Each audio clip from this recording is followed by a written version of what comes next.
Hello and welcome to a new episode of Talking Snooker with Phil Haig and Nick Metcalf. Once again, talking about the game we all love. We are indeed. And what a time of season this is. So the Champion of Champions, the UK Championship is already underway, the qualifiers, plenty to talk about. And we've got a very special guest to join us to talk through it all. They say Christmas is about 5, 6 weeks away, Phil, but I'm not having that. Our Christmas is right here and now, isn't it, snooker fans? Yeah, we've got the joys of York coming up. What a tournament we've just seen in Bolton. So, yeah, loads to talk about. But as you rightly say, we do have a special guest with us this week, who is a very familiar face on the snooker circuit and a genuine lover of this sport. He is the manager of the rapidly improving Chris Wakelin and two world champions, the 2015 Crucible winner, Stuart Bingham, and the current champion of the world, Kyren Wilson. It just so happens that Kyren is also his brother. We are very much looking forward to hearing about that amazing Crucible success earlier this year and the ins and outs of snooker management from our guest. We are very pleased to say that Taylor Wilson joins us on Talking Snooker. Taylor, it's great to see you. How are you? How are you guys? You all good? Pleasure to be here. Thank you for having me on. No, Our great to pleasure. have Our you on. pleasure. Yeah, it's our pleasure. It really is. And well, we got obviously got loads to ask you about. We know the champion of champions didn't have the result you wanted. Obviously, Cohen went there to win the title. But tell us about the sort of place, the experience, and your time there. Do you know what? The Champions of Champions, it's one of my favorite competitions because you kind of it's one of those ones that you have to earn the right to be a part of. It just there's a bit of a special buzz around it from start to finish. I always like to think of it as like a mini Masters. Mm. You kind of walk in, there's a DJ on, the atmosphere is quite tight. Um, all the flashing lights. I know they did the dance cam beforehand. I don't think they did it this time around. Um, but yeah, just it's all a lot of the time the players are kind of under each other's skin in terms of you walk around the practice room, you see the same faces. You kind of go around the corner, you go get a coffee. Players are there. That you just kind of can't avoid people. But this one's quite spacious, and yeah, it's just a nicer vibe to be honest. And it's one of the, it's a big prestigious event, but it feels like Matchroom just try a few different things in this tournament. I don't know if you're into the sort of the innovation side. Yeah, absolutely. I mean, to be honest, it's a bit of both. I like the WST events also. I think, WST do a fantastic job with the events that they host, especially how special the Masters, the UK, the Worlds is. It's just something that's a little bit different. It's kind of got the shootout atmosphere, but with the seriousness chucked in at the same time. So how they kind of present that and how that comes across for people, it just adds that little bit of extra spice almost. Yeah, for sure. And it's nice for it. There's so many tournaments on the calendar now. It's so packed. I think it's important for each one to stand out a bit. If it's just, like the British Open with its own draw, even if it's something as small as that.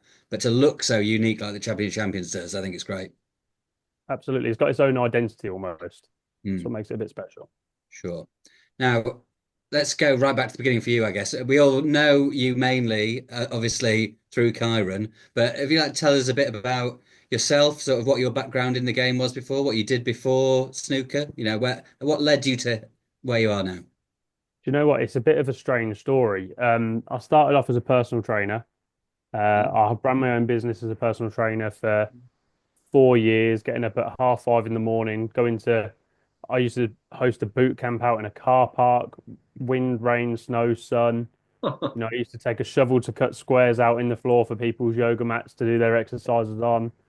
Um, and I just used to watch snooker in terms of every time Kyron played. I wasn't massively so into snooker in terms of watching every single play. I knew of the legends. I watched it every now and again, but the main priority was obviously Kyron.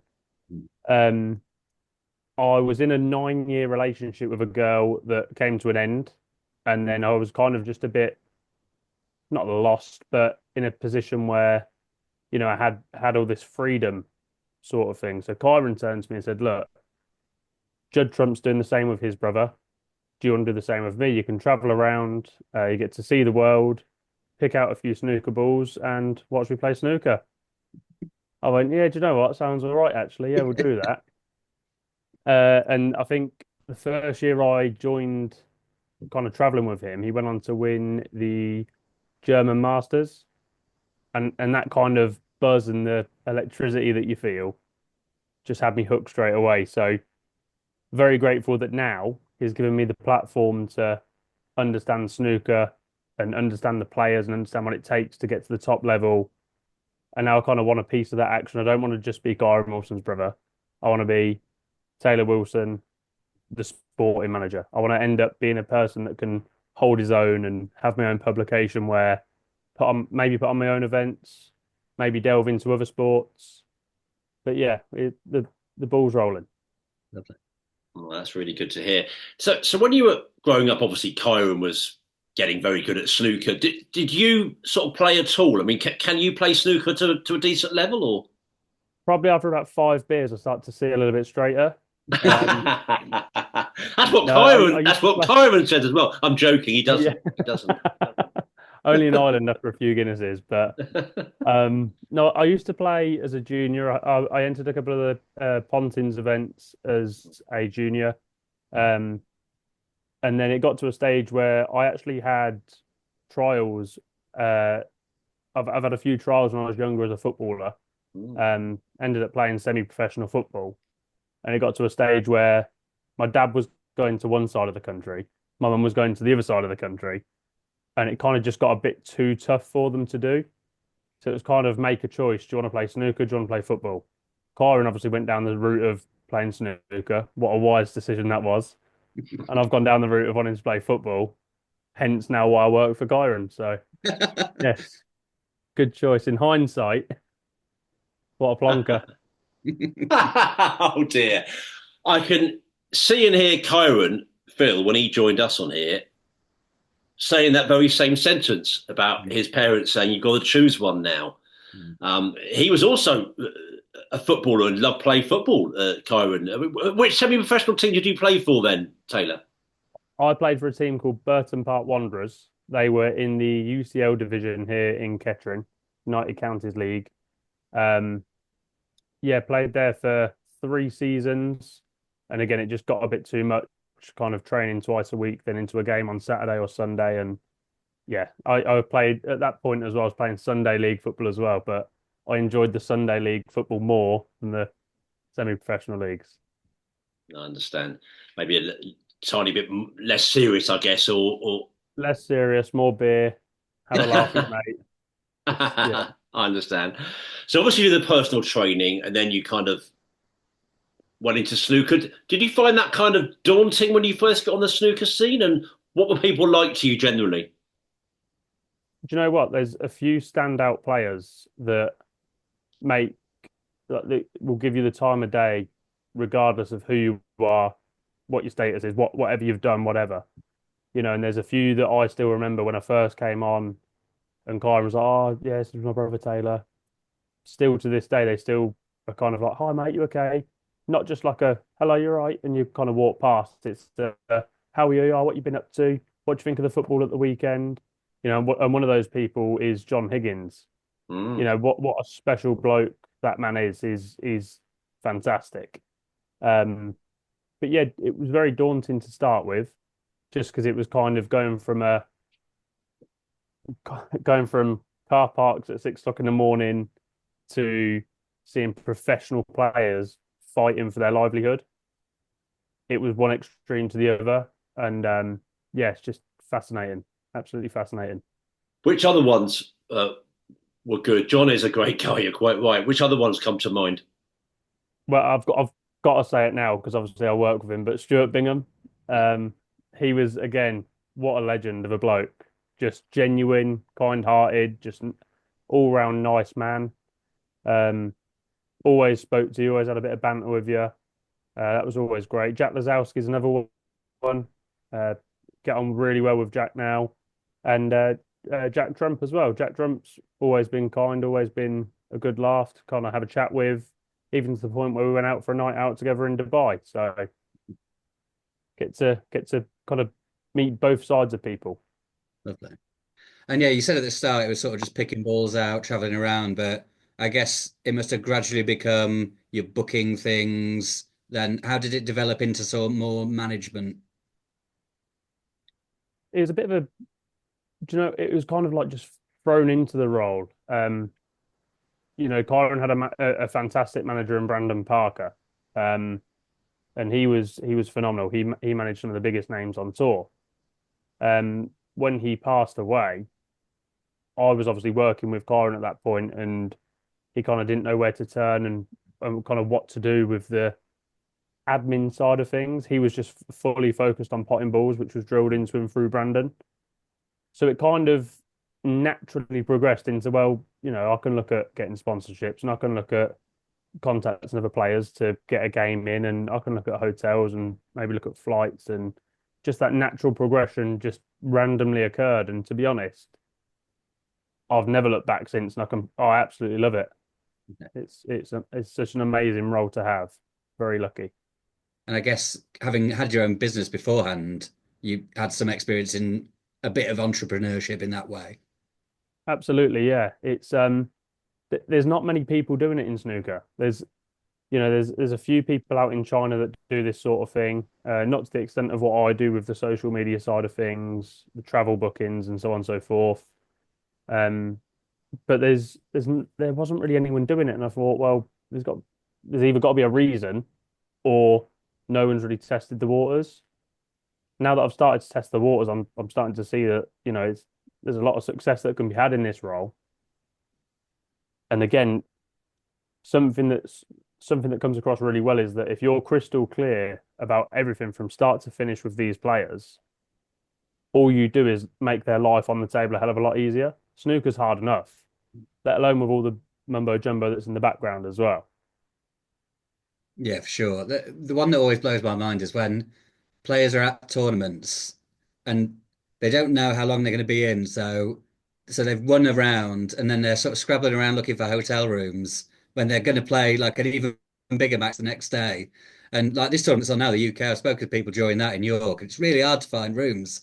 And, they're people who don't have a manager are just sort of running around York, looking for a bed for the night. It can't be good Absolutely. preparation for if you're playing a game of snooker the next day. No, exactly. You've hit the nail on the head, because I won't say who the player was, but I remember getting to Northern Ireland 2 years ago now, and we've walked through into the hotel. It's the Hilton next door, and they had a backpack with all their stuff in for the week, but it was just a very small backpack, and we kind of looked and went, "How has that got a week's worth of stuff in?"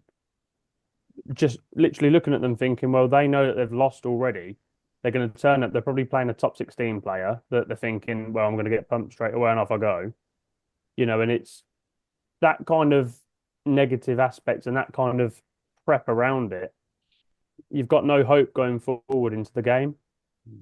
Now, even to this day, me, myself, and Kyron, I'll always pack a shirt. I'll always pick a shirt that I'm going to wear for the final.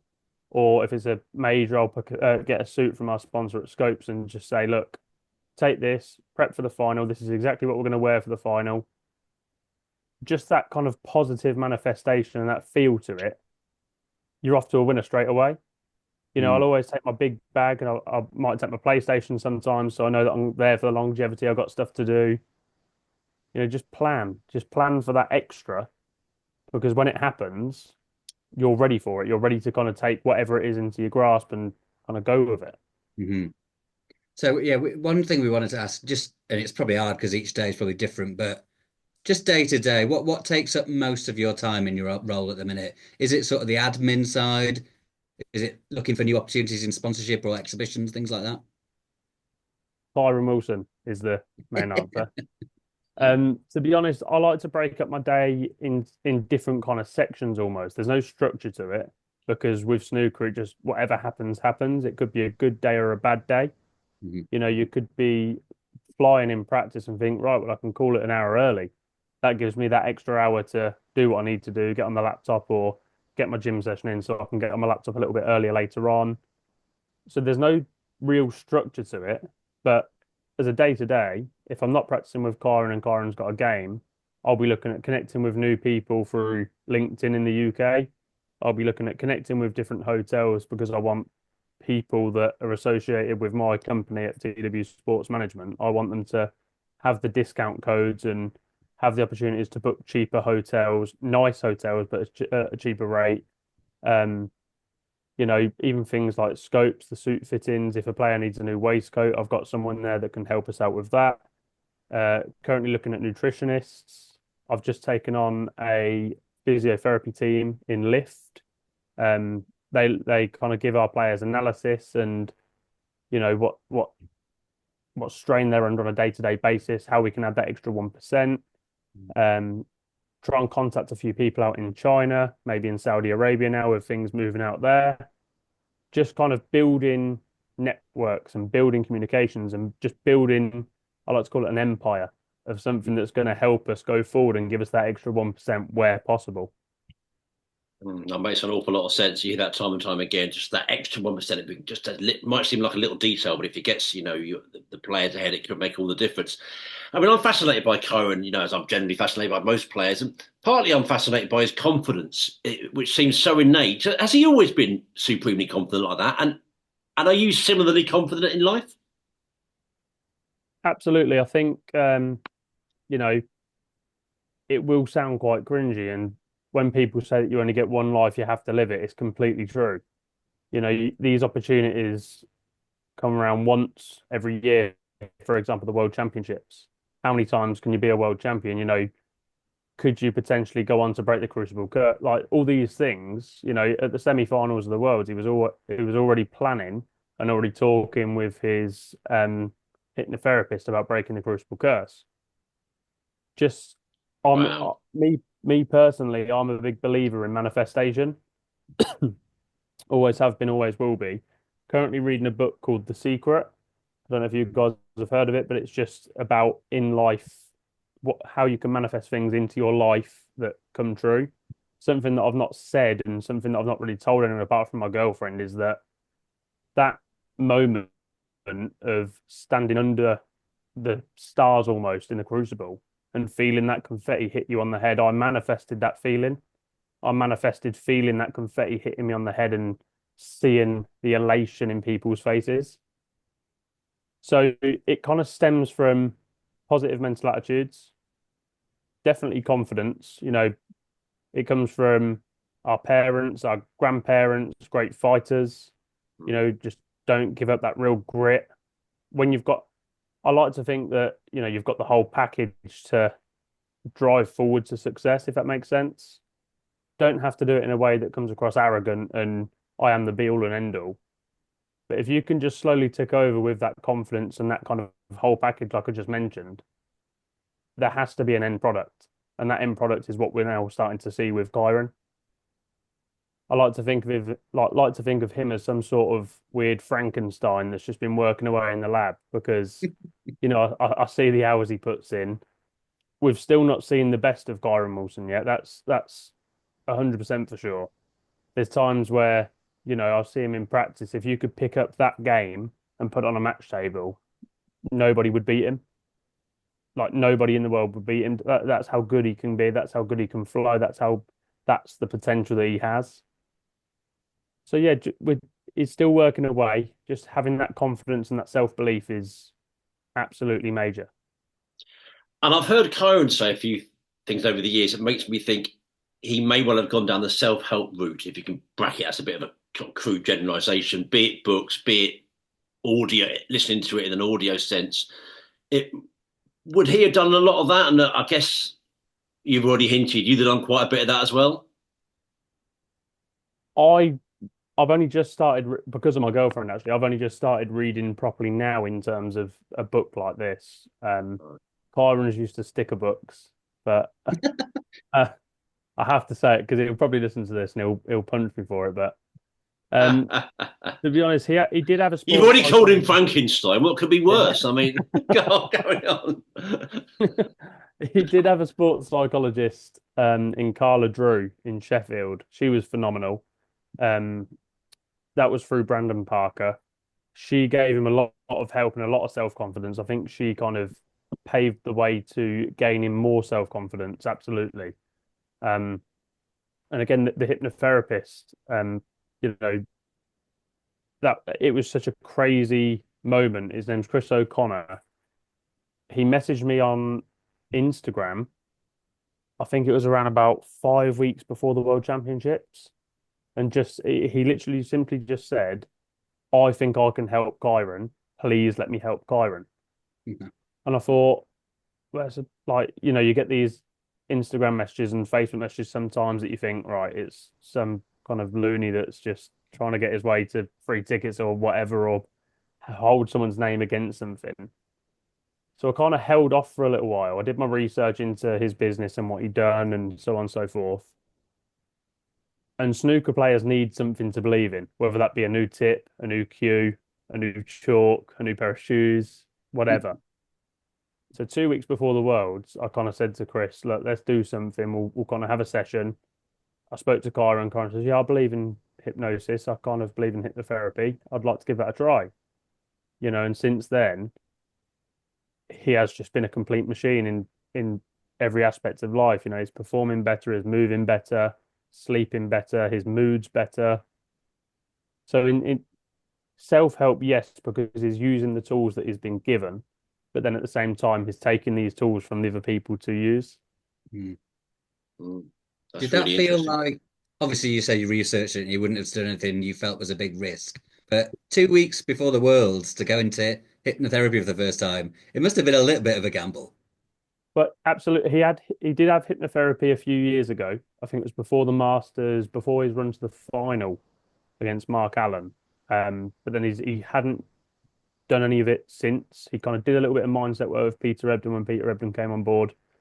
Um, but I think again with snooker players, you can lose that not interest, you can lose that belief in something. You need to going into hypnotherapy, it won't work for everyone because if you don't believe in it, it's just kind of a bit hocus pocus.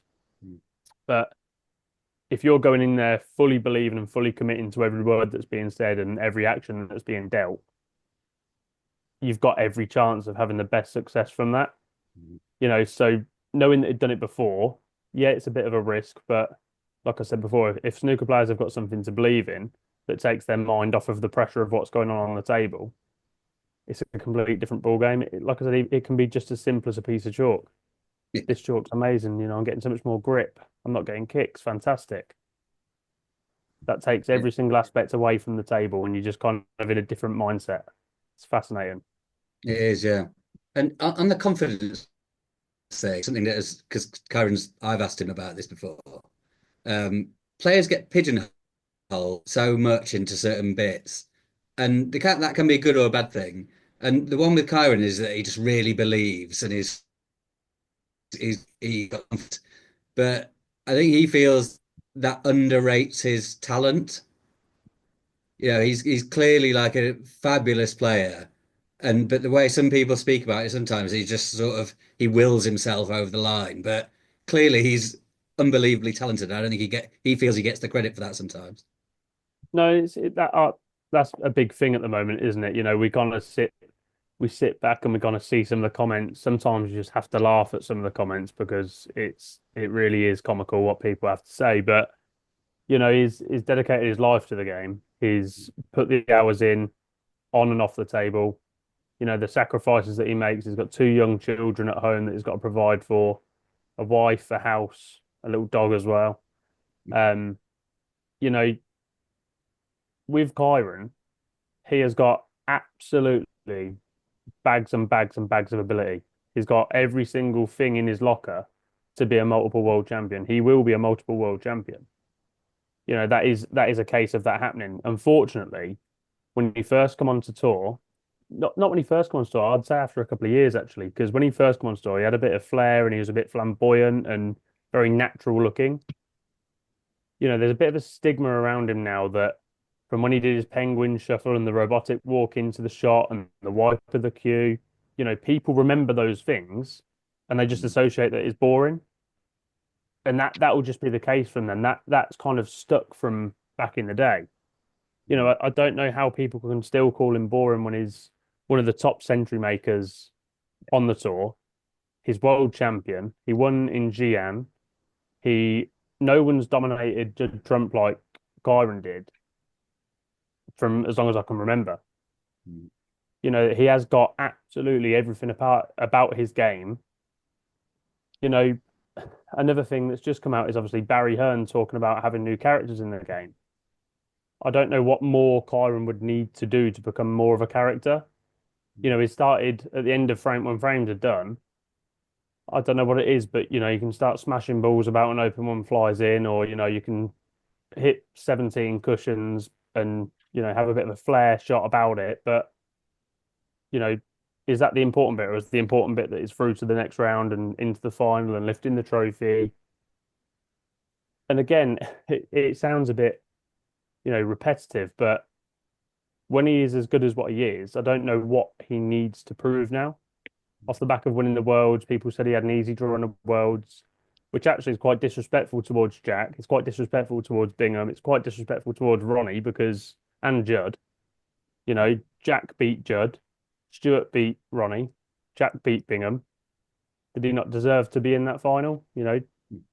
Against Higgins the year before, Higgins absolutely battered Kyren with a session to spare. Going into another game against him, that will be at the forefront of your mind. Higgins, if anyone that thinks Higgins is an easy game they've got screw loose. Yeah. And then even saying about Mark Williams as well, he beat him in Northern Ireland. People were saying he had an easy draw because he beat Mark Williams in Northern Ireland. Mark Williams has just lifted the Champions trophy. A past it Mark Williams, people were saying. They're not my comments in case he does listen to this. They are people's comments online. So unfortunately there is that stigma, and if people want to carry on going with that stigma, then that's absolutely fine. Kyren will keep winning trophies and have to shove the results down people's throats. Yeah. I mean, I don't know if you saw a column I wrote a couple of weeks ago, and I said I do think Kyren is underappreciated. I don't think he gets the credit he deserves. I don't mean from everyone in snooker, obviously. Many people do. But a lot of people I don't think really do for a guy that's just won the World Championship, won 2 tournaments already this season. And of course, it will change if he keeps winning loads and loads and loads. But bearing in mind what he's actually done in the game, I would say there's an underappreciation there. It sounds like you probably agree. To a certain degree, from a fan point of view, yes. Because again, going back, I think it is just a case of characters. Luca was so kind of popular when he won the Worlds because he had that carefree attitude. I was in the pub till 3 o'clock in the morning before I played my match today. Okay, fantastic. People relate to that and people think that's funny. People think that's really cool and really funny. I seen a thing recently where Kyren come out and said that he was at a house party until 6 o'clock in the morning after the Worlds because he was trying to chase that high, trying to chase the kind of high of winning the Worlds.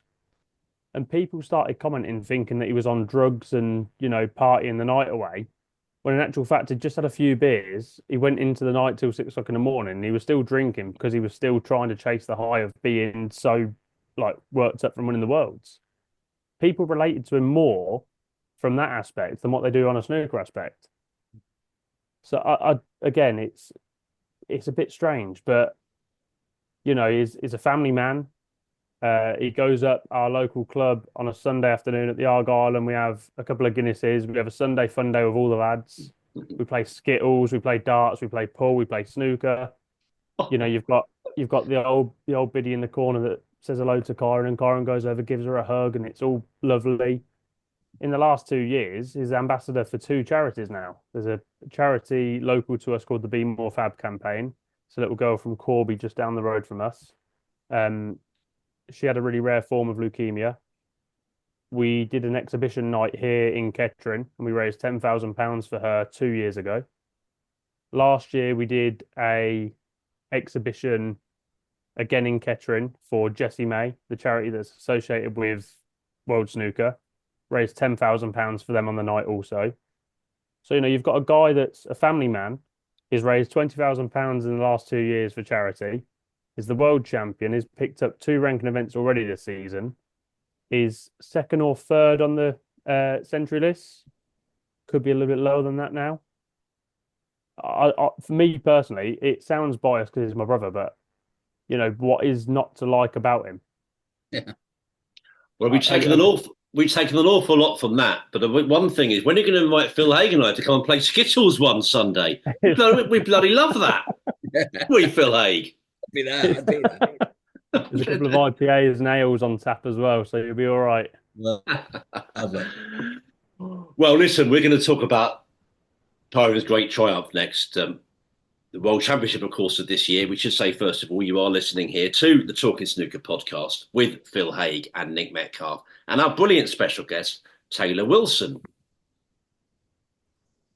So, Taylor, we know Kyren's had some great success in his career, but there's something so unique, clearly, about the Crucible. What I'm really interested about is, were there any specific lessons you learned from going so close in 2020? Different tournament, I know, because of COVID. We know that behind closed doors. Were there any specific lessons you learned from going so close there but not doing it that you perhaps used this time round? Do you know what? I've been trying to drive through to Kyren now for the last couple of years that snooker is not the be all and end all. Snooker, the game is hard enough, let alone when you're trying to overcomplicate things with how you play in your technique, how much prep you've done, so on and so forth. In 2020, back from my PT days, I was cooking Kyren's meals for him in Tupperware pots, like what I'd believe to be nice meals. Things like salmon and broccoli, tuna, plenty of protein, plenty of high fats, and taking it to him in a Tupperware pot for him to eat for lunch every single day before the World Champs. Prepped to the absolute high heavens. He was going out running, he was going swimming. The hotel that we stay at, there's a spa on site, so he goes swimming in there. There's a nice big lake that you can go out and get out and about. Everything we did in 2020 was absolute pinpoint perfect for prep wise. That to get to the final and to lose in that final was kind of like all that prep, all that importance placed on something that's already important, and to be on the receiving end of that hurt. So what can we do this time? Enjoy the process, enjoy your time at the Crucible, enjoy the time around Sheffield, rather than this time being super prepped and going running and keeping fit and so on and so forth, which sounds crazy because obviously my ex-days of being a PT. But this time, don't make them a priority. If you want to have a beer before bed. If it takes the edge off because you're feeling a bit nervous or whatever, absolutely fine. Have a beer. Don't go and have 5 or 6 and go till 3 o'clock in the morning. It might have worked the year before, but not this time round. Just enjoy the process. Take the importance of what you can away and kind of relieve yourself of a bit of pressure. Go out into the arena, feel every moment, see every moment, be a part of every moment, and just enjoy yourself. 2 or 3 weeks before, he went to Portugal with his family. Like you said before, the calendar's so condensed that he barely gets to see his family. Poor Sophie's like a single mum. But getting that week of just enjoyment, a few cocktails on the beach, bit of sunshine, bit of vitamin D. These people are just sitting or standing inside of a snooker club with an artificial LED light, no windows, just seeing darkness. Especially at this time of year, you kind of go in the morning, it's dark. You're playing throughout the day, it's dark. You come out at night, it's dark. It can get to you a little bit. Just enjoy the process. That was a big, big thing this year. Yeah, that makes sense. And I mean, just from the matches, it looked like pretty serene progress through. I mean, was there a point at any point where something that we wouldn't have seen from the outside, where it was, I don't know, something went wrong or anything? Because it looked like he pretty much strolled his way to the final pretty comfortably, and it got a bit stick at the end, but he got over. Yeah, well, again, the nickname kind of bodes well for him because in the final, he come out before the last session and we sat in the changing room and they've got that little camera that, you don't know if it's sound recorded or not. So you got to be careful what you say. And just to kind of fire him up a little bit, I just turned around and I said, look, you don't fall over line, you get over the line, you push over the line, you finish strong. And for once, he's genuinely listened to me and he's gone out and is pushed and got himself over the line. Is you know, not I can't recall anything that went wrong this year that kind of made it feel or had any sort of negative impact. We had in the 2020 final, there was actually a few things that happened that could be a result of costing him that game. Our hotel alarm went off at 5 o'clock in the morning on the morning of the final. There was a group of lads that were threatening us in the car park, a group of 4 lads in the car park, because we used to park in the NCP next door to the Crucible. And there was a group of lads that were sending weird photos to Kyren on Instagram and stuff of them holding like bottles and stuff in their car and whatever. And we walked down into the car park after the first session, and they were just waiting in the car, and it ended up being like a little bit of a car chase out the front of the arena. Yeah. And we just sat there and we just thought, what's going on? Like, about to play in a world final, like you've just off the back of finishing your first session, all you want to do is kind of decompress, chill out, and get ready to go again. Last thing you want to be doing is getting started on by a group of lads in the flipping car park on the way home. It was just crazy. So, luckily, nothing like that this year. I think towards the final, he was super focused. There was a few things that kind of spurred him on along the way. Obviously, the news with our mum 2 weeks before Sheffield. That I think that also helped put in the aspect of, snooker is just a game. There's more to life than just snooker. So yeah, I don't know. Things just clicked. And yeah, amazing. Wow, that is a wild story. I didn't know anything about that. And of course, you mentioned your mum. Is she all well now? How is that? How is she? All good? Yeah. Touch wood, she's all good. Touch wood. Hopefully, we've got a exhibition out in Macau for Christmas that we're doing again this year. And one of our terms and conditions this year is that we can bring mum and dad along with us. So hopefully they're going to get to see Macau at Christmas. Excellent. And I mean, again, it's amazing how serene it was, the World Championship, because that had to be a distraction of sorts, what she was going through. Yeah, absolutely. It was a weird scenario because she wasn't going to tell us. She was going to tell us after the World Championships. And she actually, I think it was on the semi-final against Dave Gilbert. She had a appointment she was supposed to be at to go and have one of the tumors removed. And she rearranged the appointment to stay and watch Kyren, which was incredible, like baffling. But yeah, we got home one day and we went into the living room, did our usual thing, just put the telly on, watched Chelsea lose another match. And my dad actually sat down and went, look, your mum doesn't want you to know this, but she had some bad news. It's looking like she's got breast cancer. She doesn't want to talk about it. First thing me and Kyren did was stand up, march into the kitchen and went, what's all this about? Why haven't you told us this? Why haven't you told us that? So we got it out of her in the end. And yeah, again, from that point, I think it was just kind of like a switch that went off. And rather than it being, right, I'm a snooker player, I must win, must win, must win, it kind of turned into, well, with news like that, snooker's kind of on the back burner almost. So yeah, just a bit of hindsight almost come into play. Yeah. Yeah, of course. That makes a lot of sense. We're glad that the news is, so positive recently about your mum. And I just want to ask generally, because I did want to ask a question about your parents. We've heard lots of talk from Kyren over the years, and some from you on this podcast now, Taylor. They've been massive in your lives, haven't they? They sound like great people. I was in the arena that night, and it's always emotional when the world champion wins. But there was something about the closeness, the evident, clearly obvious closeness in your family that really was very moving. Tell us more about your parents, and the important influence they've had on your lives as a family.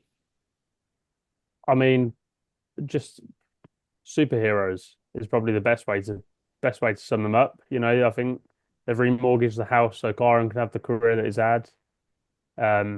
They've worked to the absolute bone to make sure that we're both fed and clothes on our back and a roof over our head, and you know, similar to kind of most parents, really, just they kind of sacrificed what they had and what they wanted for us going forward. You know, it was well, amazing, really amazing. With our dad being ill, you know, we're off a one income family from my mum at Weetabix. Um, she worked all the hours under the sun to make sure she could provide for us. You know, Dad would then take Kyron to the club, make sure he was practicing, so on and so forth. Dad taught Kyron how to play snooker. Um, so it all started from him really. And then yeah, just the sacrifices they've made. It's the sort of sacrifices that you can never say thank you enough for. It's just unbelievable what they've been through and what they've done. No, it's lovely to hear, and thank you so much for sort of speaking about them in such lovely and eloquent terms.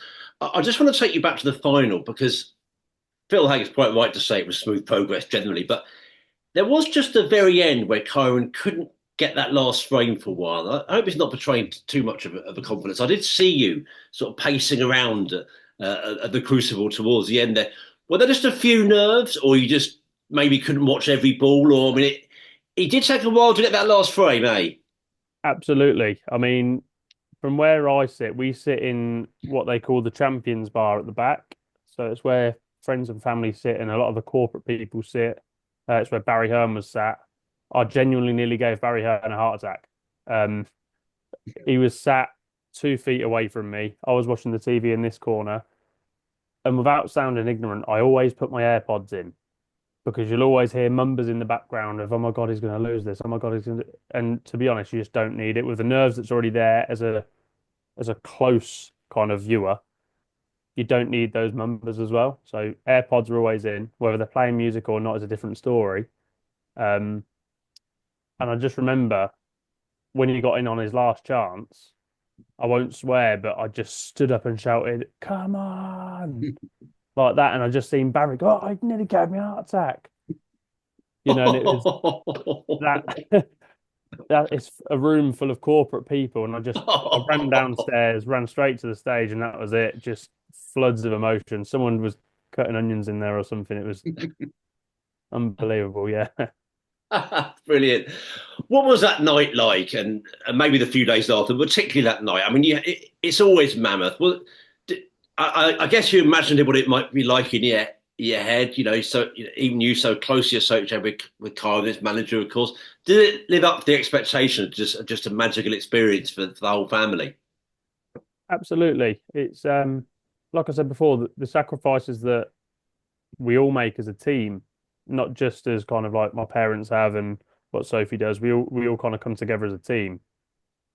Yeah, with obviously with the news of mum as well, it was kind of like almost like a big bundle of joy just exploded, like a happy grenade just going off. It was unbelievable. Um, the night, the after party that you have in downstairs at the Hilton was phenomenal. World Snooker have put on a really good evening for us there. That was fantastic. You kind of felt how special it really was, to the point where Rob Walker had split his trousers, went outside, and there was a stag group walking past. He asked someone to borrow their shorts. Um, he ended up coming back in and started breakdancing in the middle of the dance floor with a bright pair of pink shorts, a shirt, and a bow tie. It was unbelievable. Just Kyron has summed it up in terms of that moment and that pure elation. Just it's I don't think I'll ever be able to describe it as someone who was part of that journey, let alone being the person that won it, just being a person that kind of got to experience it. Because even to like with Stuart as well, I when I watch him, I feel every ball that goes in. I feel for him if he loses. I feel the joy and the happiness when he wins, if he's playing well, if he's playing not so well. You kind of you invest into the whole mission almost. And that whole night, the sacrifice, the hours, the misery, the blood, sweat, tears, because there is a lot of tears. There's a lot of sweat. It's all when all that come into one and it kind of just clicked, and you can pick up that silver lady. Just it's unexplainable. It really, really is.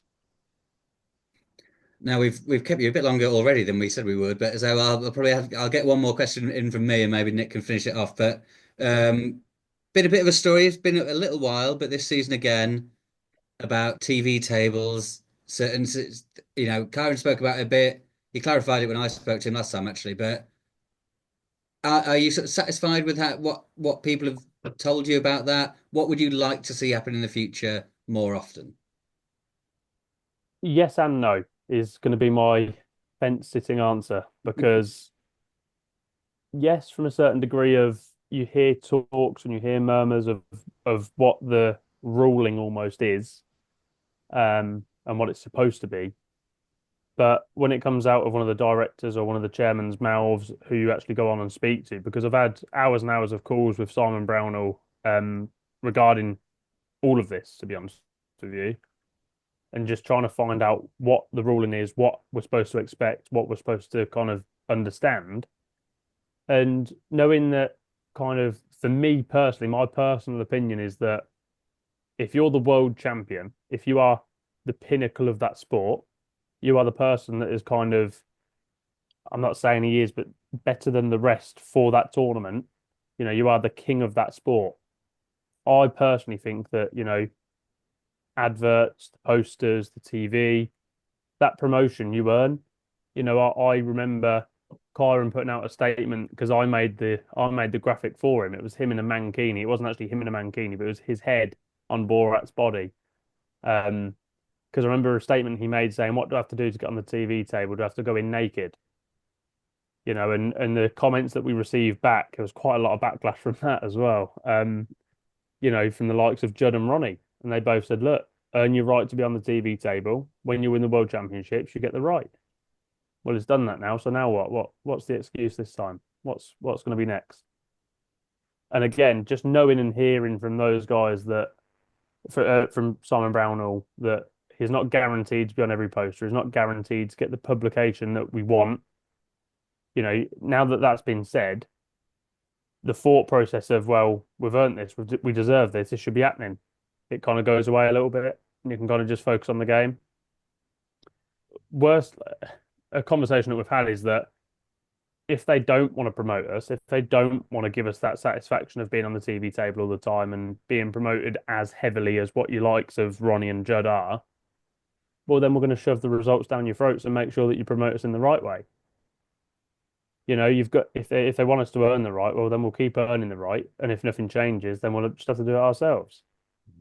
And that is a part of what I do for him. I try and do vlogs and TikToks and his social media posts and so on and so forth, where to the extent of him dressing up as a Emperor's Guard in in Nanjing last week, and just things get a little bit crazy. People want to see him as a character, like I said before.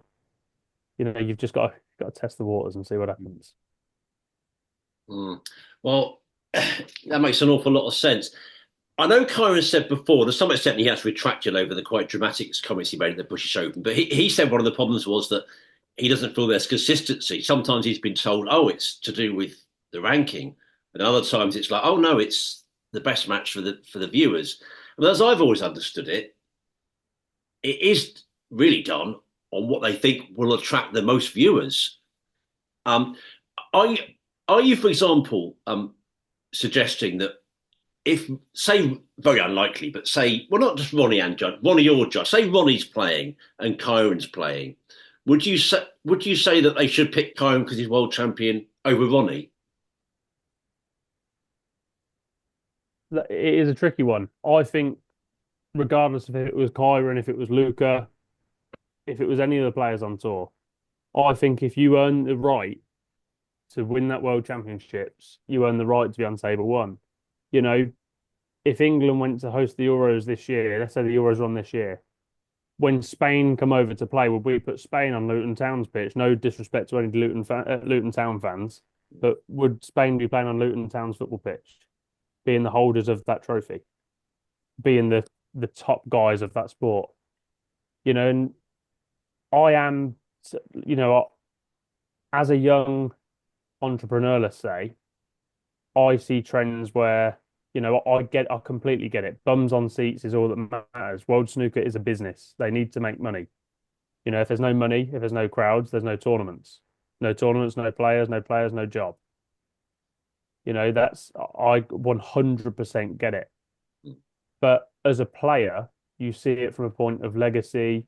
You see it from a point of writing yourself into the history books. You know, we see Ronnie and we see Judd on every single poster. We see them on every single game. They're always on the TV table. What do you have to do to be on the TV table? That was our question. What do you have to do? If they can provide me with the information, if they want to see you as a character, you tell me what character I should be that's going to get me the same publicity that these players are getting, and we'll do our best to accommodate World Snooker by doing so. Help boost the viewing figures. It will help boost Kyren's following. It will help boost Kyren as a brand. It's a win-win. But I did make this point beforehand with Simon on the phone. I did say, every single poster that's promoted on World Snooker's website, you will either see Judd or Ronnie on every single poster. That's a fact. Kyren is on there now from being the world champion on most of them. He wasn't on the Champions of Champions. Didn't kick up a fuss, didn't make any comments or anything like that. Just our point of view is that you've earned the right. You deserve that exposure. You deserve the same piece of pie that the big boys are getting. Things off the table become a hell of a lot easier when you're on a substantial amount of money through sponsorship. And that sponsorship comes through viewing figures and comes through publicity and so on and so forth. So that's the way I view it. They are my views and not Kyren's. Well, they're very, and you've expressed them very well here. I do feel a bit guilty, Phil, that we haven't gone really much into Stuart Bingham and Chris Wakeling. Obviously, Kyren is such a big star in the game, but they're also stars in the game too. And I want to ask first about Stuart Bingham. I mean, he's a great stalwart of the game. We know what sort of, and I know you've got a bit of a viddy printer eyes on Stuart tonight, haven't you? We should have said. Tell us about Stuart and what his future goals might be like. He seems like the sort of guy that'll just carry on wanting to play forever. Is that the case? Yeah, the ambition and the love for the sport is just forever ongoing. I've managed to get Stuart to come out to Macau with us as well. So our family, the Wilsons and the Binghams, will be spending Christmas together in Macau, which will be good fun. But yeah, like I said before, I don't think you'll find a much more genuine snooker lover, snooker player, and just all-round great person than you will with Stuart. He makes time for everyone. When there's people stood outside waiting for photos, whether it be win, lose, whatever, he'll always make sure that people have been seen to and make sure they've got photos and so on and so forth. A 10th maximum is on the horizon. Fingers crossed. That's 100% one of his goals, which was fantastic. And again, his drive and his desire to get back into the top 16, is working with Chris Henry, one of the top snooker coaches. So that passion, that drive, and that hunger is still there. You still see that. It's just obviously there's always a transition period when you're learning new things. It comes with the game. When that transition period's over, you'll see the completely same, nice, like kind Stuart Bingham, but it'll be a different animal. It will have that. He'll have more desire to win, more hunger. So that is incoming. With Chris as well, I know we said about Chris before. Me and Chris have just stopped working together as of last week, just after Nanjing. Just a difference in vision, difference in view, and just difference in direction. He's, again, what a fantastic top quality player. What a fantastic guy. I've got a lot of time for Chris. I think Chris is fantastic, and I wish him all the best. With a baby on the way, also, things take priority. So, yeah, at the moment it's Kyren and Stuart. But again, I'm talking to a few players, seeing what their ambitions are, see if we kind of align with what we both think is right and what we both want and what we both want to achieve. And if that aligns, then, things happen. So, well, we didn't know that. That's new news for us, and thank you for letting us know about it. Maybe we should finish by just thinking about general ambitions for the season. Could Kyren break that famous Crucible curse? Taylor, come next spring? Got no chance. God. I liked, again, I've spoken a lot today about how good Kyren is, but from a genuine point of view, not just being his brother, he has got every capability of not only breaking the Crucible curse, but being a multiple world champion. So, absolutely.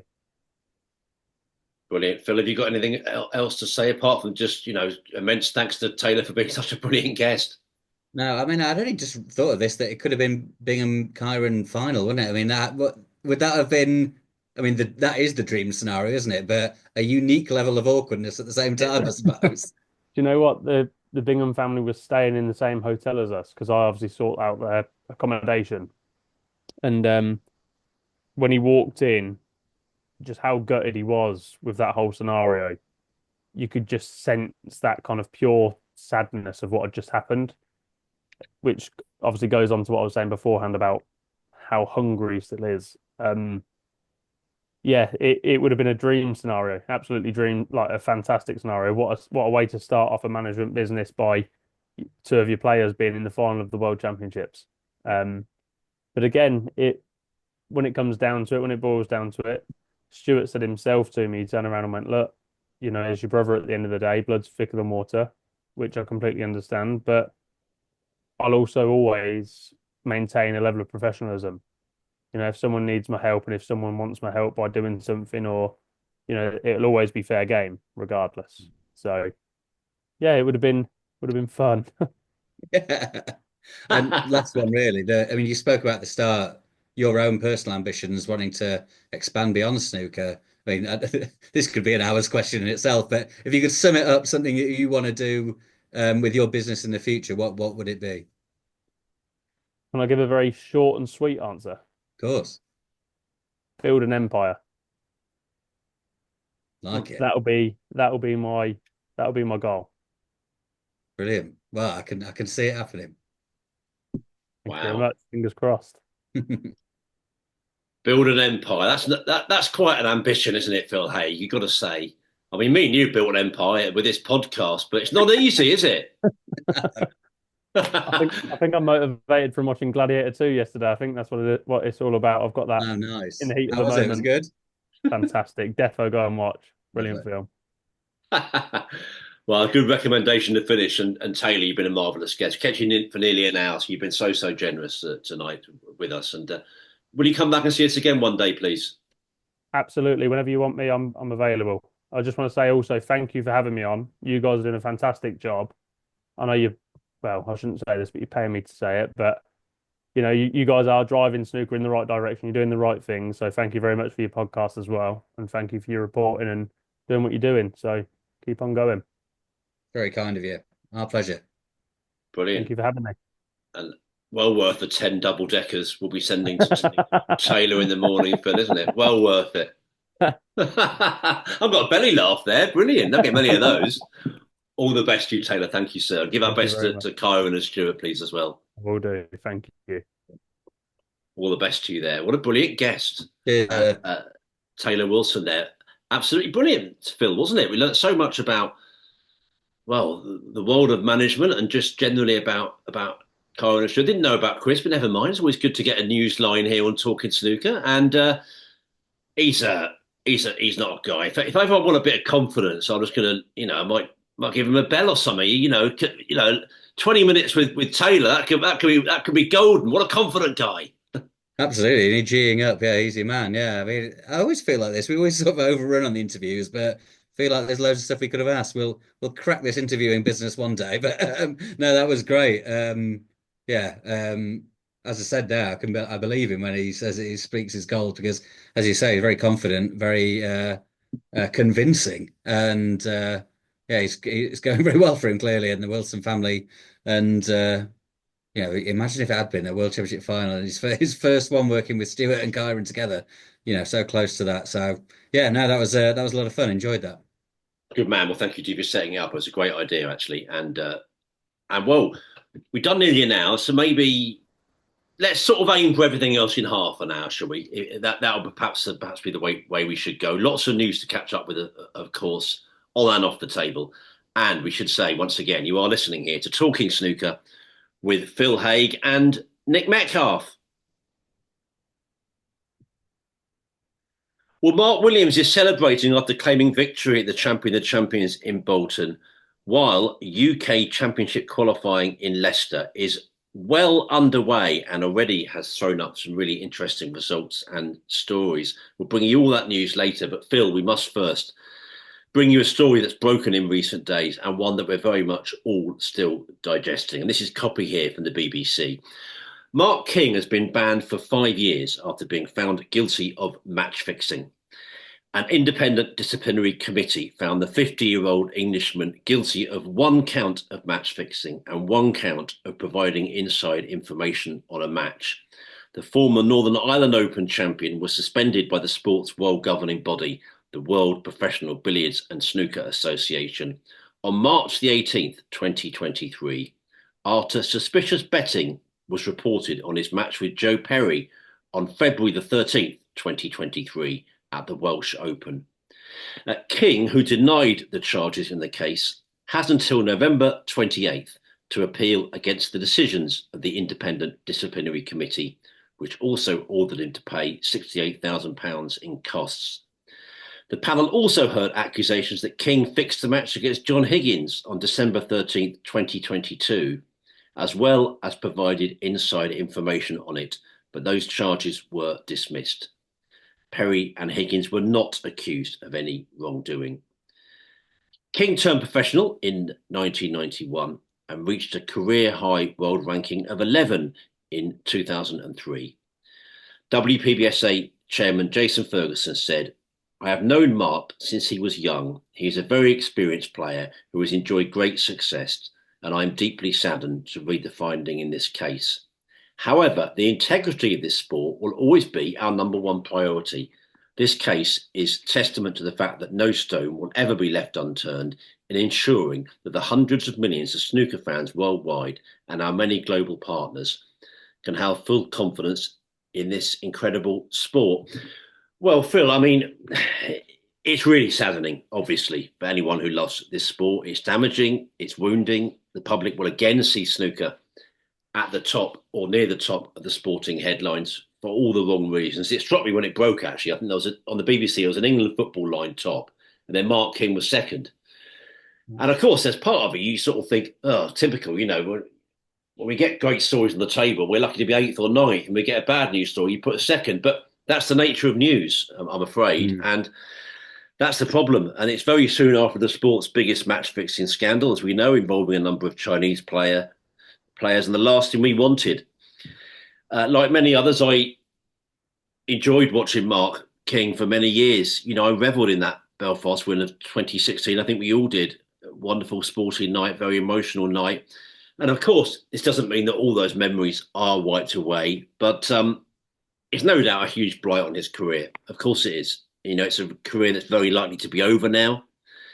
And snooker people everywhere will be annoyed with Mark, disappointed with Mark. Of course, you know, it's important to say that we all do have, you know, human frailties, don't we? And are susceptible to bad behaviour, into straying off the straight and narrow. That should almost go without saying. And, you know, let he or she who is without sin cast the first stone and all that. But listen, we can't pretend this is all okay and try and brush it under the carpet. It is bad. It's not good at all for the image of the sport. And I was thinking, you know, this could be unfair, but I don't think the public will think, and I don't mean people like us that follow the game intensely. I mean the wider sporting public and the wider public in general. They won't think good old snooker leaving no stone unturned. They'll think another snooker player trying to fix a match and trying to get away with it. That's the unfortunate truth of the matter. That's how I would say it.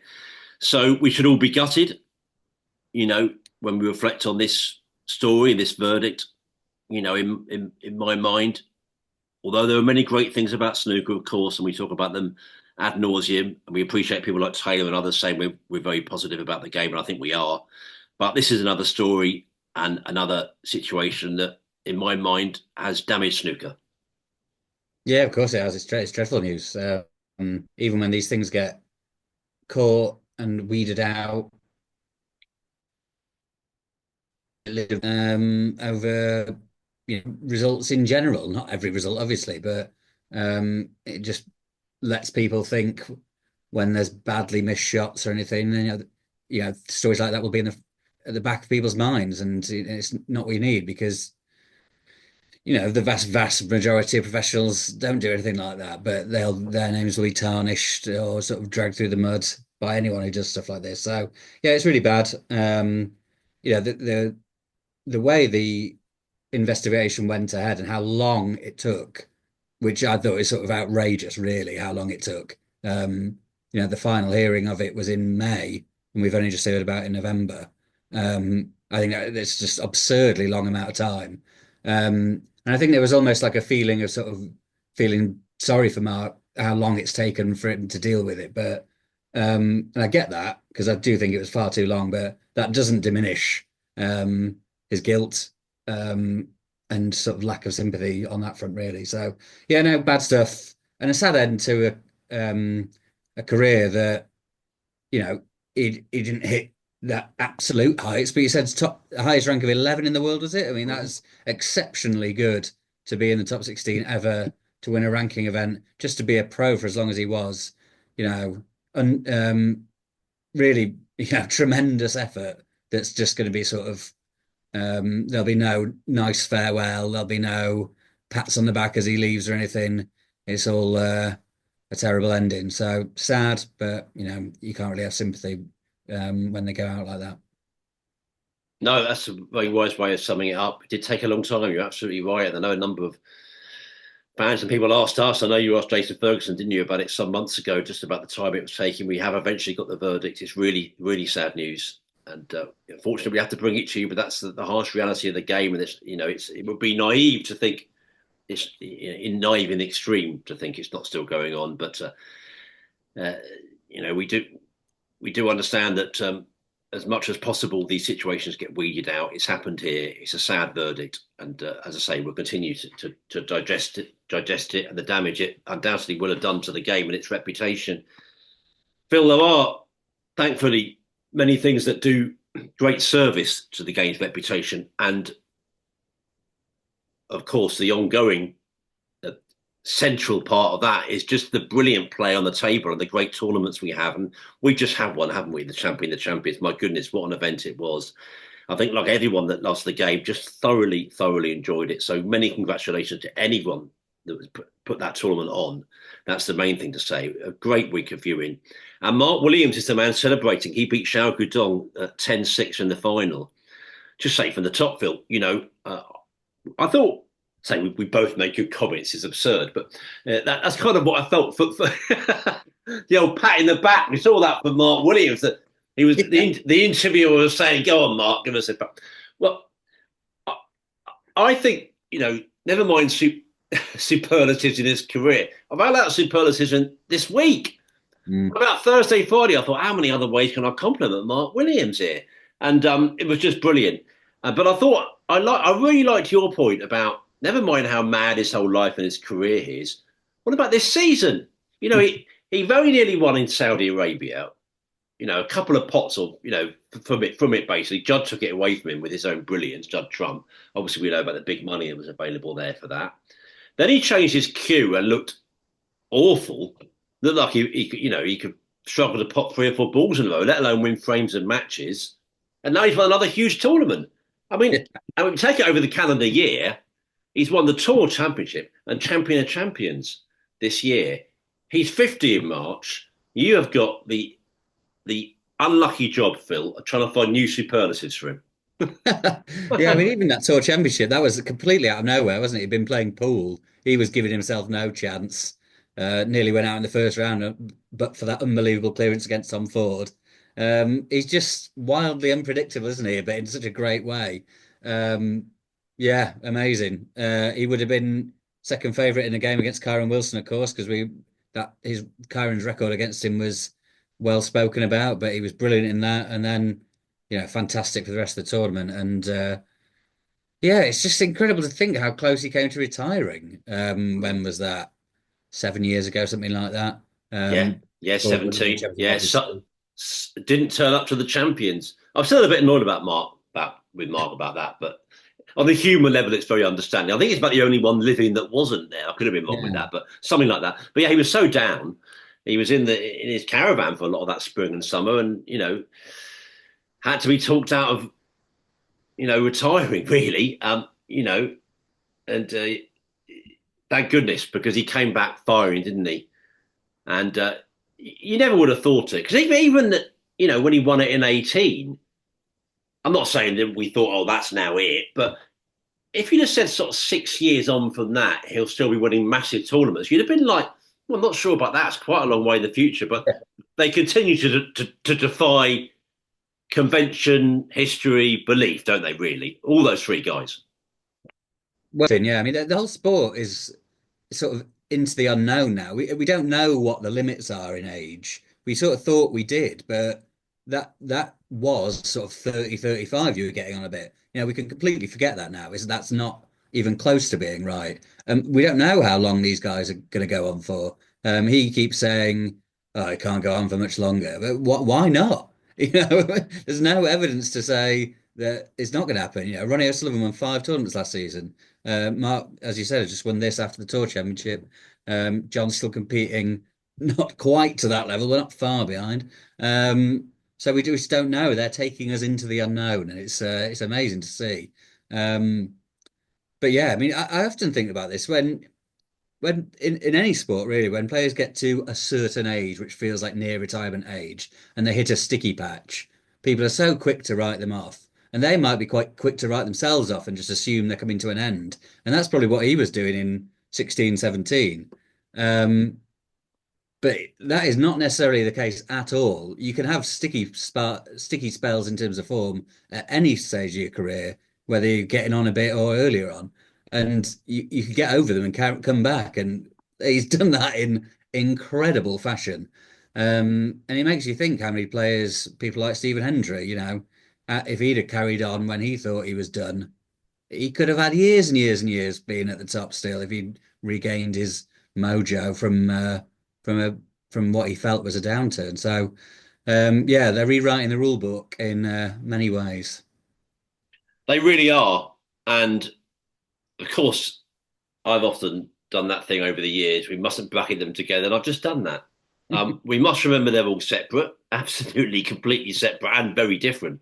And specifically on Williams, it just remains a joy to watch. And just sometimes not saying he necessarily thought towards the end he's definitely going to do it, but there's something about his whole demeanour, and when he gets sort of bit between his teeth in his own way, you sort of think, sounds like a bloody good performance to beat him here, especially when he got towards the semis and, as you say, beat Kyren. But maybe let's reflect on the final and say, Zhao Gudon, the other side of the coin, continuing good work from him. And I thought it was a pretty unpredictable final, actually, going into it. I thought Mark was favourite deservedly, but I didn't think there was any kind of foregone conclusion. And I think we saw that borne out to a certain extent. I mean, not at the start. Williams went 5-0 up, helped by breaks of 65 and 91.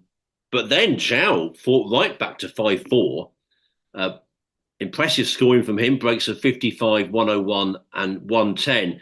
Really taken by Williams saying the interval came at the ideal time. The players often say that, but he was like adamant Zhao would have gone on to win that. He was potting everything. That was Mark's take. When it came back, different story. Williams won the first 2 frames of the night, 104 and 62 for a 7-4 lead. Never really looked back from there. And he made further breaks mark of 80, 95 and 67 to get that 10-6 win. And of course, we should say, funny old, I didn't have this scribbled down, which is coming in my head now.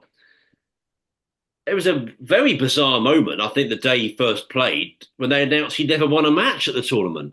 We're like, really? That is absolutely mad. I had a look. He actually hadn't been in that many editions, but he'd been in a few and never won any. And it's not obviously quite the same. But I did see a comment towards the end. The person was saying they're more convinced he's going to do a Luca than ever.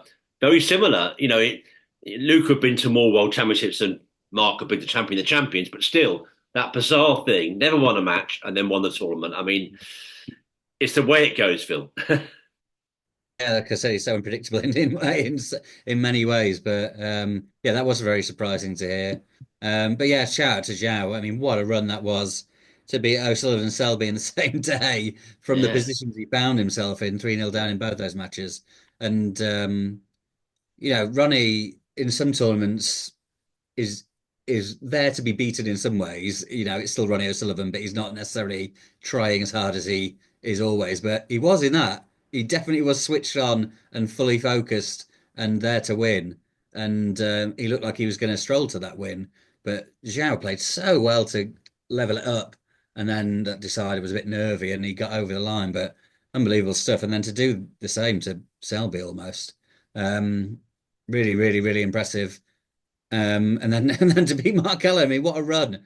Sullivan, Selby, Allen, it's just sensational. And it's this it's confidence, isn't it? It's confidence from winning in Wuhan, semi-final again at the international, and then this. He's always been a good player. He's been a good player for a very long time, but now he's a completely different level of threat to the top boys, which is. Yeah, it must be really inspirational to those guys that have been plugging away for a long time on tour without, having a good career, but without too much to shout about. That it all can come together and you can really sparkle for we don't know how long because it's been a couple of months now that he's been very, very good. And he's seeded at the UK, so we'll see how he does there. Absolutely, and there's good history in the game of guys in their 30s that have had good, middling to good careers that suddenly burst through. I love that narrative when players do that. So I don't think we need to spend an absolute age on the details of the event, but sort of to run through to give you more of a picture. Kicked off last Monday, of course, with Mark Allen beating Igor Figueiredo 4-2, Jack Jones beating Gary Wilson 4-2. Then Mark Allen 6, Jack Jones 4, Allen coming back from 3-0 down for victory there. Breaks of 72, 64, 104, 66 and 82 as he claimed victory. The theme of the week for me, Phil, one of the themes, and I watched evening play, not afternoon, actually, just the way my life developed last week, my sort of schedule. Great value for money for all of us. It was long nights every night. And I was thinking, I'm sure after 2 or 3 days, I'm sure I'm enjoying this edition more than I have for the last couple. And I'm sure that they weren't as good matches in the group finals, as we call them. I look back and lo and behold, a couple of years before that, there were a couple of 6-1s one year, maybe a 6-1 and 6-2 another year. Didn't have any of that. They were all good, really, this week, the evening matches. And someone pointed out a lot of the world's top 16 were in it, which is probably a factor in there. Last Tuesday, then Mark Williams beat Bayu Lu 4-1 and Kyren Wilson beat Luca Purcell 4-1. Then what a match, which you've already mentioned. Mark Williams 6, Kyren Wilson 5. Great scoring from both. 140 in that match from Williams, actually. Also breaks of 109, 72, 71 and 56. Kyren made 2 centuries and 2 half centuries. I mean, good performance in the losing cause there, Phil.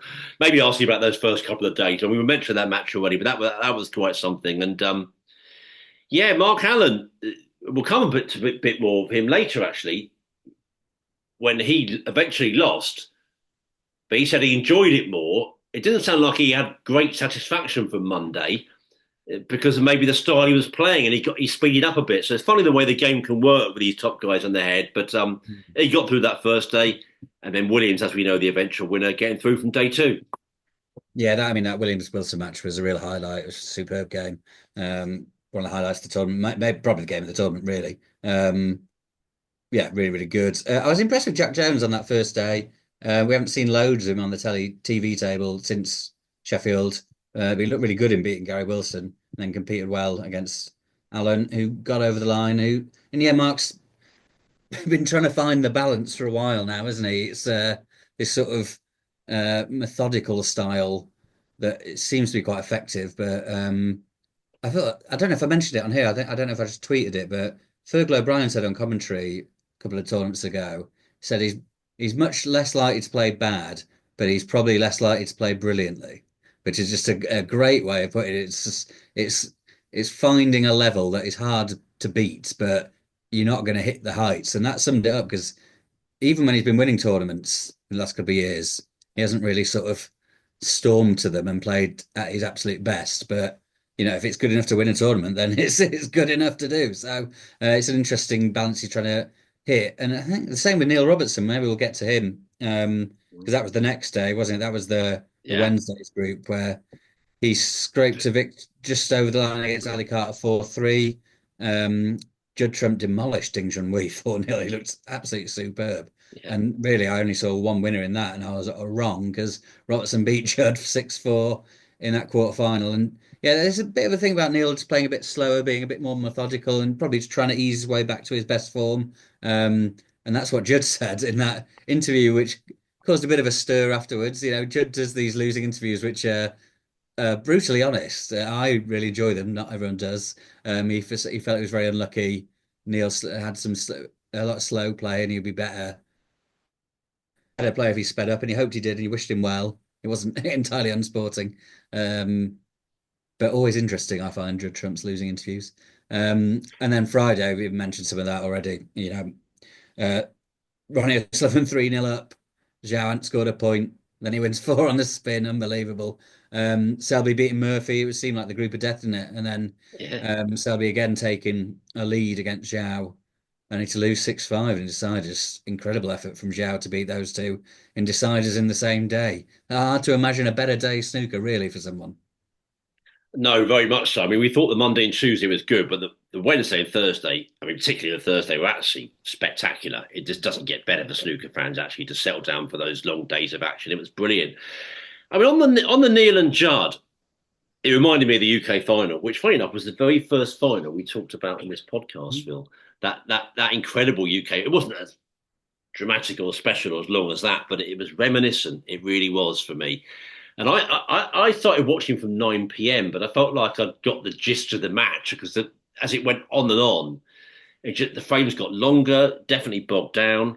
But I have to say, I thought Robertson got too much stick for that. That was my view.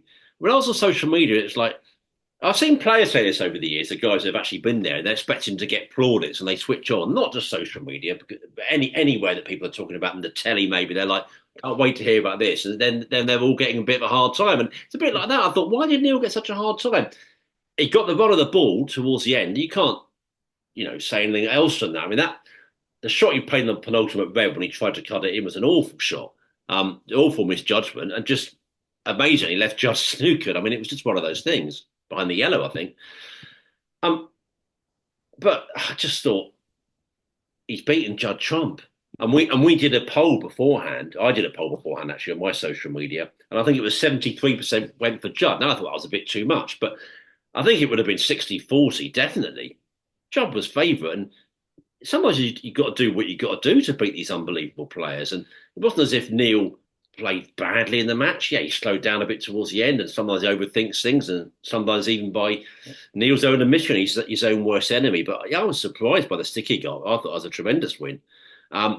Yeah, Xiao Guodong couldn't write that. Getting back in it against Ronnie and then beating Mark Selby at night, just titanic stuff.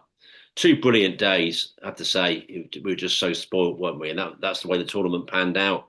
The semis were not quite as good, which I think is possibly a bit of a theme lately, but could be imagining it. First semi-final on Friday was Xiao Guodong 6, Mark Allen 3. Went quite deep time-wise, actually. That was the one that Alan said he enjoyed more than his two wins on day one of the event. But yeah, Xiao was a good winner of that. And then Mark Williams 6, Neil Robertson 2, which I think most of us would have thought that would have been closer, actually, frankly. Century and 3 half centuries from Williams, so a good winner of that match. So yeah, maybe the semis weren't quite the highlight, Phil, but we were left with a final of Mark Williams 10, Xiao Guodong 6, as we've discussed. But the overall picture has to be said, the tournament that tends to usually deliver, and this one delivered with knobs on. Yeah, it was brilliant. It's actually not often one of my favourite ones on the calendar. Not sure why, but I really, really enjoyed it this time. I thought it was brilliant throughout. Um, yeah, really, I watched nearly enough all of it and loved it. Even at the start, just seeing players like Figueiredo and Bayu Lu in there is just really interesting. You don't get to see him very often, and I did think Figueiredo was going to cause an upset against Allen at one point, but yeah, no, it's brilliant and the right length of games as it gets past that best of seven at the start is a bit short, but Yeah, no, really enjoyable games. Um, and yeah, I think you put a poll up before the semis, and I remember I voted for Zhao in that because I just thought he after beating O'Sullivan and Selby, um, he was playing so superbly well. And when he beat Allen, I thought, right, I've nailed this. But Williams was very much the deserving winner in the final. But yeah, no, fantastic addition to the tournament, and whets the appetite for even more to come.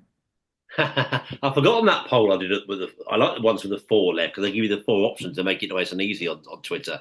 I think Williams just won that, but that was close actually, wasn't it?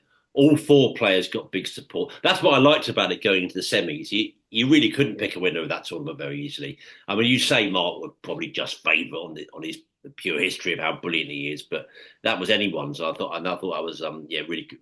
Just everything about it was a good tournament. I thought top coverage from ITV. I love their montages, their use of music, their production. It's the faces and voices we see are really, really good. So yeah, congratulations to Mark Williams, and as I say to everyone that helped put the tournament on. Phil, UK Championship qualifying. We've had close to 3 days of full action now in Leicester. The big story so far is Bai Lu, Has to be. Women's World Champion. She won her first match on tour, beating Farrokh Ajaib 6-4. And she's got some scoring scribble down here. She was 3-1 down, but came back really impressively to win with breaks of 68, 57, 52, and 73. And then she won again, this time 6-4 against Jamie Jones, breaks of 70, 58, 56, and 68. And against the former Crucible quarter finalist there, Jones. And well, no apologies for the intonation in my voice there. That's a real bit of history. In fact, she's the first female player for 25 years, Phil, to win back-to-back matches at a ranking event. Great effort, and we'll see her next in action against Scott Donaldson. That's tomorrow morning. We're recording this on a Monday night, so it's Tuesday morning for that. And we're really getting towards the use your line, the business end of these qualifiers now. We're going to see some of those really big hitters coming up in the next day or two. I know you've been keeping more of a close eye on all matters qualifying over recent days, so I'll pass over to you now for some more of those. Plenty going on. I know we got the main stage. We cannot wait for York on Saturday. But as we often say with these big qualifiers for these monster events now, it's like an event in itself, eh? Yeah, well, the champion of champions was still on, but Bai Lu getting those two wins is fabulous, really. I mean, Farrokh Ajaib's no pushover, but then to beat Jamie Jones, just brilliant player. So, yeah, fantastic stuff. This is going to be out of date very quickly. So, early on, there are a couple of nice wins for youngsters. Artemis Jijins, who we like the look of, beat Mark Joyce 6-1. That was very impressive. Liam Pullins had a tough season. He got a good win 6-3 against Josh Tommond. Gong Jingji as well, another good youngster, beat Daniel Wormersley. Boyko against Reves was a youngsters derby there. Reves would have been favourite, the player on tour, but he lost 6-3, didn't play his best there. But congratulations to Boyko. And I mean, he's playing still now, but he got two wins. Another youngster, amateur youngster, Oliver Sykes, 18-year-old, started with a win over Ben Mertens, which is very impressive, and then beat Stuart Carrington in his next round. So he's playing Stuart Bingham as we speak. Do me old video printer here. Yeah. 5-3 to Bingham at the minute, so giving a good fist of it. And then Zizins has followed up his first win with 6-3 win over David Grace. So very, very impressive. I watched a bit of Michael Holt against Stephen Holworth, friends of the podcast derby there. Holt looked very good, winning 6-3. I do like that. Friends with the podcast derby. I like that. Go on, sorry. There might be a few of them now. Yeah. Always a story when Jimmy White wins. He beat Paul Deville 6-2. A man 42 years his junior. What about that? Wow. But yeah, impressive stuff. And yeah, I mean, another ongoing storyline is the return of Zhao Xintong. Obviously, he's got on through the Q Tour as from winning one of those events. He made a 1-4-6 in his 6-3 win over Sonny Akani, and then beat Zhang Jun today or this morning. Looked very, very good. Yeah, he doesn't look to have missed a beat. And his sort of the more he gains momentum through these is going to be more and more of a worry for whoever draws him later on because Yeah. the one thing you would think is he's not that sharp, but the sharper he gets, the more concerning he'll be looking. And he's got Noppon Senken next, which is a serious game. That is a game that could grace a lot later in a tournament than a third qualifying round. So that'll be worth a watch. One or two other ones here that I noted. I watched a bit of Julien Leclerc earlier, beat Graham Dott 6-4. Very good win for young Belgium. I wanted to watch, but it wasn't on streaming. Kowalski against Hamilton, sort of a young, attacking, aggressive player against the old sort of gatekeeper, isn't he? He's a great test. And Kowalski came through 6-3, and actually the Sheriff's in a bit of trouble on his tour survival. So wish him the best for staying on, because that would be a sad day if he dropped off. Jimmy White did go on to lose to Ross Moore 6-4. And then one I watched this afternoon, Stan Moody beat Dwayne Jones. So Stan's good season continues. And Holt backed up with that win over Holwith with a 6-5 win over Ishpreet Singh Chadha. So it's going well for the Hitman. And that keeps us up to date to where we are now. Few games going close, surprisingly close, some of them. As we speak, it's Jack Lisowski 5, Rory 4, 3. No, Rory Thor 4.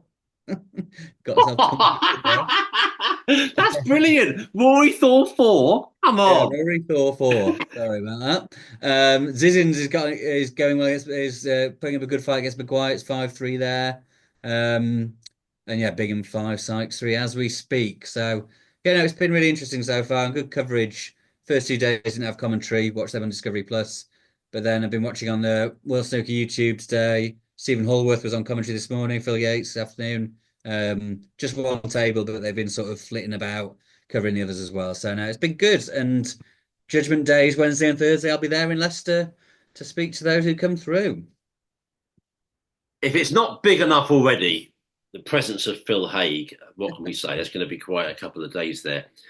Yeah, Rory Thor 4 reminds me, of course, of the one that's drummed into all football fans across the nation from a young age of East 5-5, 4-4-4.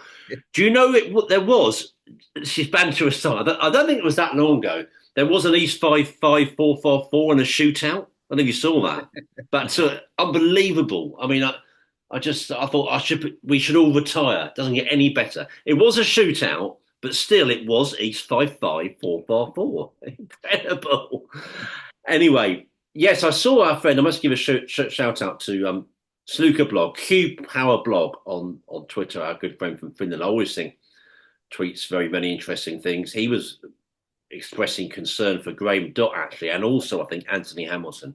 So yeah, two grand old stagers there. And as you mentioned, Hamilton, of course, very much a friend of the podcast. In fact, the very first player we ever had on this podcast, Phil. I think Joe Perry's actually needs some wins this season as well. So there could be some really sort of grand old names of the game in tour survival battle this come the end of the season. They're all still good enough to stay on there. Don't worry, they may well get those wins, but could be a sad time at the end of the season. Yes, yeah, indeed. We'll await those developments as ever with interest. We've not done too badly on the old half an hour for the rest thing. Probably move on to any other business, I would say. Bit of a plug for a piece I've written on Dominic Dale. He's about to play tomorrow, actually, Tuesday, in qualifying for the UK. His very last UK Championship campaign. Well, I know you've had a great chat with Dominic a while ago, and that was soon after he announced he was going to retire. Well, I'm telling you, Phil, no second thoughts. Quite the opposite. He's saying it's going to be heaven. He can't wait to wake up and not have to worry about getting emails from World Snooker Tour or thinking about little changes to his technique. He said he's going to have a great time. And I mean, if there's nothing else in there for you, Phil, I know you were kind to point this out, the phrase antique horology, which is not a phrase I write too often in life, is in there. And you know, some people say in life, though, when they say, I've got lots of interest, I mean, you take each person on their merits, and depending on how well you know them, you sometimes think, really? And I include myself in that. If I was to turn around and say, I've got loads of interest, you're like, well, sitting on the sofa watching telly, mate, going on a few holidays. The jury's out on that. But with Dominic Dale, now that's a man with interests. I mean, he was rattling them off to me. It's like, yeah, this is not a man that's going to be bored by retirement, I can assure you. He's got lots of things going on. But he was a delight. And one thing I loved as well, in the old classic overachievement, underachievement thing, which is always subjective anyway, he says overachievement. And what I liked about it was he pinpointed Matthew Stevens. He said that guy has done things on the practice table that I could never imagine doing. And that I think I won more ranking events than him. I can't believe it. I mean, Matthew was an underachiever, of course, we know that. But for some reasons that people have reminded me of in recent days, actually, of course, sadly lost his father. He also lost Paul Hunter. These were big factors, actually, at one time for Matthew. But wonderful player, twice a world finalist, of course. But yeah, Dominic using that as an example, and others too, I think, generally, just, how he sees he's overachieved. He's done quite a bit, won two big ranking events back in the day, won the shootout before that was a ranker, but that's a big win. But he can't stand it. He probably said that to you as well. He said people think I love the shootout because he won it. He's gone deep a few times, but he can't bear it. In fact, he's not entered it. That's how much he can't stand it. He told me he's not entered it. He doesn't want to play in it. He can't bear the nerves of it all. So, but you'll vouch for that, won't you? There's some interesting guys in the men and women in this game, but he's right up there as one of the great characters. Oh, a unique character completely, yeah. Yeah, and just thinks his own way, obviously. I mean, if he knows this is his last season, even if he had doubts about the shootout, you'd think you'd give it one last go. But Dominic marches to the beat of his own drum, I think is the phrase. But yeah, I enjoyed that anti-horology. He did that in that chat with me. Just a line that you don't expect to hear. And I think it was when he was talking about films he's watching on the plane. Oh, that was brilliant. You used that as your last line. I think I laughed out loud at that. What was it? Something ridiculous. It was all three Equalizer films, followed closely by Pride and Prejudice. That is superb. I loved it. That is so Dominic. Yeah, I pointed that out to you at the time. I texted you. I thought, so I think you said you were going to you wouldn't always end at the line like that because he's so sort of unique in his own way. You thought that was the right way to do it, type thing. Yeah, exactly. Yeah, and yeah, he'll be missed on tour, but he'll still be in the commentary box, won't he? So no, yeah, fantastic character. Great piece from you. Enjoyed that. And yeah, as I say, I'll be in Leicester for a couple of days. So a lot of pieces to come from me. So keep an eye on that. And then, of course, it's one of the big ones, one of the very biggest ones. So there'll be no shortage of snooker coverage knocking around for everyone to enjoy in the days to come. I seem to have gone very dark. I mean, no one watches YouTube anyway, but obviously, I've got to stop saying that. I should be a salesperson, not the other way around. But yeah, I've got very boring. But the issues I had last time on air, and I had to do it through my phone. I did go to a local computer shop, and the camera's packed up, so I'm using this external one, and I'm sort of getting used to it. But never mind. I think the main thing is the audio service. We're first and foremost that. So there we go. We'll battle through to the end here. Phil, are you okay if I sing? Always. Oh, well, here we go then. Not the first time I've sung this on the podcast. Hopefully not the last. Happy birthday to us. Happy birthday to us. Happy birthday to everyone at Talking Snooker, which of course just means me and you, Phil. Happy birthday to us. 4 years old. I mean, that's a lot of Talking Snooker, isn't it? By anyone's standards and levels. So we're just about creeping into our 5th year. How have we done it? That's what the listeners are going to be asking. How have I still not sorted my internet connection out? That's what they'll be really asking. You have done a couple of Norman Colliers tonight. I didn't want to say it. There's a couple of the starts. I thought it never got bad enough for me to interrupt you. I didn't. Just to clarify, I would only ever interrupt you if I think it gets bad. It just had a couple of little ones. And I thought, yeah, the old Norman here, but it's okay. It's fine. It's generally good. But yeah, no, it's been a great 4 years. Here's to 4 more. Yeah, we're safe. I liked your 4 more years. Donald Trump, which is let's say the smallest crumb of consolation. It is actually a crumb. It is a crumb. He can only do 4 years. Let me clarify that. Donald Trump can only do 4 years as president. Some people think he can do 8 because he did 4 first. He can't. He can only do 4 years. I'm here to insist that is the case to you. But of course, we're not governed by that, Phil, because we're not American. So we don't have any worries about the Constitution. We can do as long as we want on this podcast. Now let's perhaps wrap up. As we often do with a few more sporting lines. Got to pass to you for the darts. I mean, I saw you wax lyrical about it. It was overlap with the snooker, but the Luke Littler and was it Gary Anderson step? He sounded like an epic. And then Littler winning the title. Yeah, it was an amazing game. Yeah, sometimes those that was the one to look forward to yesterday. They don't always live up to the billing, obviously, as many sporting contests don't. But yeah, that was unbelievable. What a game! I must say I was rooting for Anderson because I don't know how many of those he's got left in him, really. But fantastic from Little. He was amazing throughout the whole tournament. And it's going to be Little Mania again very soon, the World Championship. It's very different this time because everyone knows who he is, but it's going to be a huge story as he goes to the world title. And he may well do it. He's looking very, very good. He's looking very, very good. And I see there's a big ITV event coming up, isn't there, as well in the days to come. Yeah, this weekend. Yeah. So we look forward to that as well. Well, I watched some rugby on Saturday, and that's another close game. This time to world champion South Africa. And well, we're in the midst of international football. I know we're often quite mean about it, but it's not the most exciting, to be honest. England have had a couple of Nation Leagues wins, haven't they? Premier League is back on Saturday, and of course, football across the leagues. I know it's a lot of lower leagues don't. When I was, growing up a long time ago, top division games would be cancelled, but that would be it. But now the Championship's off, and even some League One games, I think, because of internationals now, Phil. So you don't get too much football generally during these breaks. I don't know what you made of that boxing. I mean, I was about to say I was surprised how much the media covered it, but I'm sort of not because I know how sort of sport and journalism is kind of going in many ways. But Mike Tyson at his age, I mean, can you really call that sport? It was, I mean, it's incredible marketing. It's very, very popular. And it's always terrible. It's always in this one specifically, but even when Jake Paul fights people roughly the same age, I mean, it's such low level boxing. I mean, he's the standard of a professional boxer, but very low level one. I actually said to a few mates were asking me about it before on the day of the fight. And I said it'll be like a current League Two side playing a sort of Man United Legends team. It's like current Bromley playing the 1995 Man United team, but now, the Bromley will win, but it'll be awful to watch. And that is effectively what happened.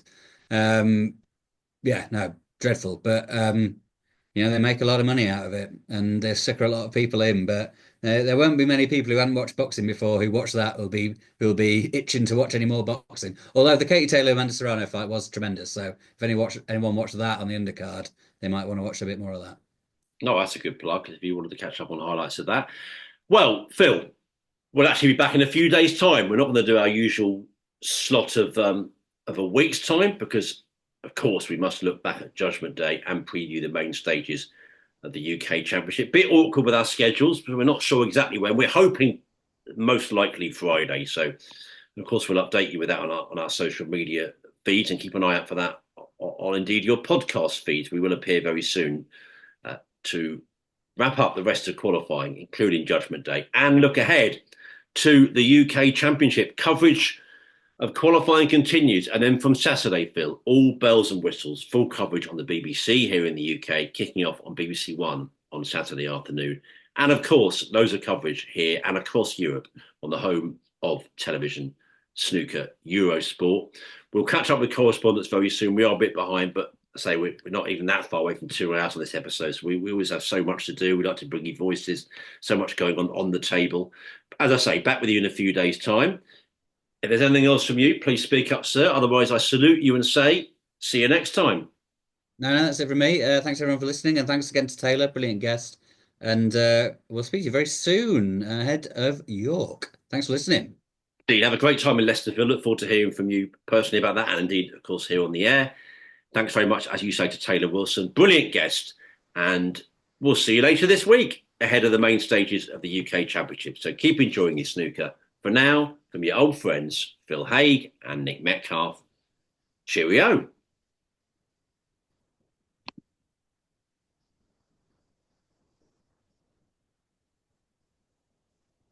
Very good.